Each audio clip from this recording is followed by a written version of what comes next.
मुंबईतल्या शाखांवर आपल्या नाही बोर्ड लागलेत. मुख्यमंत्री माझी लाडकी बहीण योजना.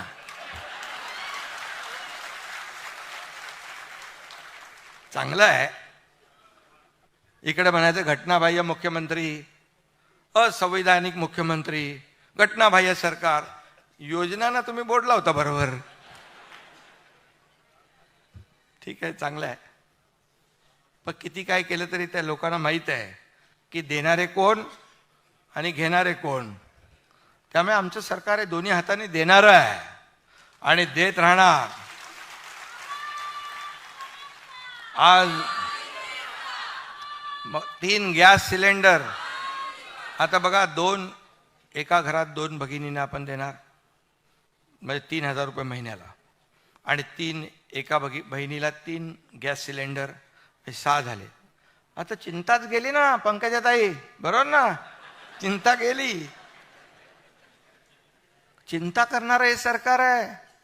कारण आपण बघितलंय आपली आई, आपली भगिनी, आपली पत्नी कसं त्या कसरत करायचे ते लोक, कसं गॅस संपला की काय चिंता व्हायची.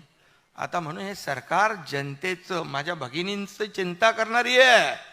तुम्हाला टेन्शन तुमचं दूर करणारी आहे. एसटी मध्ये 50% सवलत देऊन टाकली. अरे तोट्यात असलेली एसटी फायद्यात गेली. ज्येष्ठांना आपण मोफत केलंय.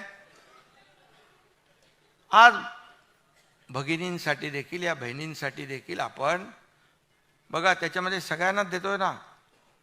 जात पात धर्म काय पाहतोय का? सगळे लोक त्याच्यात लाभार्थी आहेत. आता कसं काय तिकडे तुम्ही खोटं नॅरेटिव्ह पसरवू शकता? आता नाही पसरवू शकत.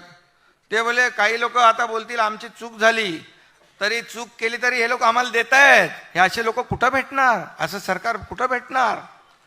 त्यामुळे तुमचं आता खोटारडेपणा चालणार नाही.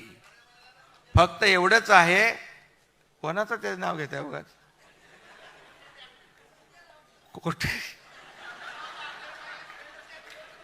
खोटा बोला पण रेटून बोला, हे आता चालणार. पण तुमचं काम आहे की हे सगळं तुम्ही पोचवलं पाहिजे. मगाशी भगिनींबद्दल देवेंद्रजी पण बोलले, ते काय सख्खे भाऊ इकडे आहेत, सावत्र भाऊ तिकडे आहेत. सावत्र भाऊ पण आता क्रेडिट घ्यायला लागलेत, आम्हीच देतोय. सगळ्या आमच्या बहिणी हुशार आहेत. त्यांना माहिती आहे कुठला भाऊ देणार आहे आणि कोण देणार आहे आणि कोण देतोय. त्यामुळे याच्यामध्ये अगदी सोपं, जसं देवेंद्रजी म्हणाले तसं आपण सोपं करू. सेल्फ डिक्लेरेशन करू आणि त्याच्यामध्ये फटाफट, खटाखट नाही, पटापट त्यांच्या खात्यात जाऊ दे. गरिबी हटाव, गरिबी हटाव. काँग्रेस किती वर्ष बोललं, गरिबी हटली का? गरीब हटला, गरिबी नाही हटली. पण मोदीजींनी पटापट 25 कोटी लोकांना गरिबीच्या वर आणलं की नाही? आता बघा, राजीव गांधीच एकदा बोलले होते, केंद्रातून 1 रुपया आला की शेवटच्या माणसापर्यंत 15 पैसे पोचतात. 15 पैसे म्हणजे मधले 85 पैसे कुठे जातात? हे कोण बोललं? राजीव गांधी बोलले.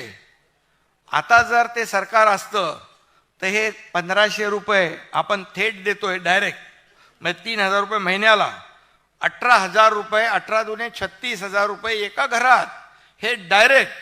आता दुसरं सरकार असतं तर किती? 15%च गेले असते.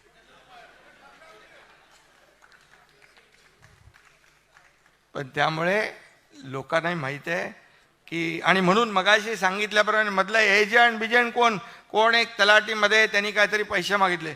मी कलेक्टरला फोन केला, त्याला बोलो डायरेक्ट सस्पेंड कर. सस्पेंड करून थांबवू नको, त्याला जेलमध्ये टाक, डायरेक्ट त्याच्यावर FIR लॉन्च कर. अरे आम्ही योजना करतो आणि तिथं पैसे 50 रुपये घ्यायचे, 100 रुपये घ्यायचे, बिलकुल चालणार नाही.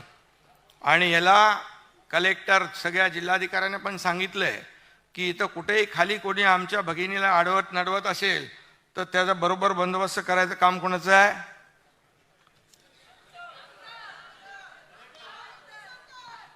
नाही, तुम्हाला पण कोण भेटला असं तर त्याचं आपल्या पद्धतीने करायचं ते.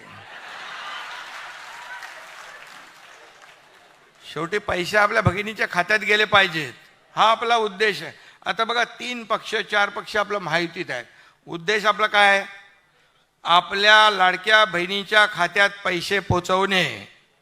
त्या आणि म्हणून चिंता करू नका, तुमचे इथे भाऊ बसलेले आहेत, त्यामुळे टेन्शन घेऊ नका. काल सोशल मीडियावर मी एक व्हिडिओ बघितला. त्यामध्ये एक मुलगी आपल्या वडिलांना सांगत होती, माझ्या आईला काही बोलायचं नाही बरं, ती मुख्यमंत्र्याची बहीण आहे, लक्षात ठेवा.